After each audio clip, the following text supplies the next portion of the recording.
Welcome to Vermont, a state known for green mountains, liberal views, and the second lowest population in the United States. But thousands living in this small state are pushing for a very big change, to break ties with Washington and secede from the Union.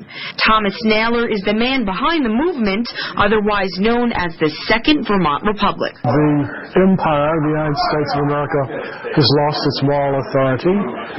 It's engaged in massive illegal activity both at home and abroad. It is unsustainable economically, militarily, politically, environmentally.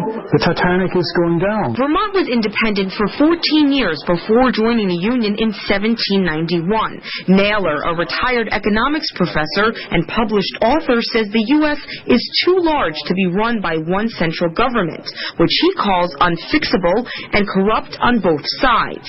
The anti-war, eco-friendly supporters of SVR created their own flag, manifesto, and anthem. The move has even attracted attention from secessionists in other states like Virginia, Alaska, and Texas, which culminated in the North-South Secession Summit that took place this week. They see this as a way of limiting Russian and Serb influence. Secession activist Kirkpatrick Sale weighed in on the U.S.'s support for Kosovo. Once they do that, once they are for a secessionist state in Europe, then they can't be against the secessionist state here in North America.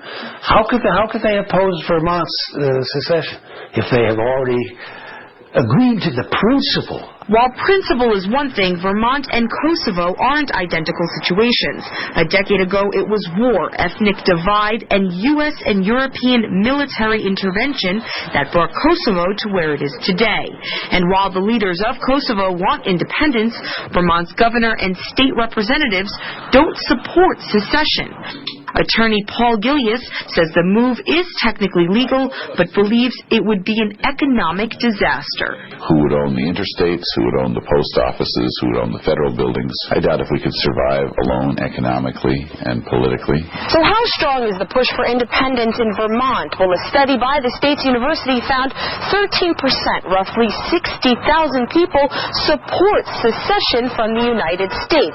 Not an overwhelming majority, but the movement has gained enough ground that free Vermont t-shirts have been created. And at this store, they're a top seller. Jacob Grossi, owner of Riverwalk Records, also sells Vermont bumper stickers, making a statement while making a profit. You'd think maybe that only people in Vermont would really be interested, but really, we've sent them all over the country. I've sent them to France. I've sent them to Europe. As it turns out, many of those living on opposite sides of the world support each other's push for independence. Virginia resident Thomas Moore calls himself a recovering Republican fighting for local autonomy. If the United States government takes a position of recognizing Kosovo as an independent country, certainly that favors my cause because then that establishes a principle that we can benefit from. While the future status of Kosovo may be known relatively soon, Vermont secessionists believe their fight will take up to a decade. They vow to stay determined and focused, hoping to create a standalone republic that first broke free 2 centuries ago. Marina Portnaya, Russia Today.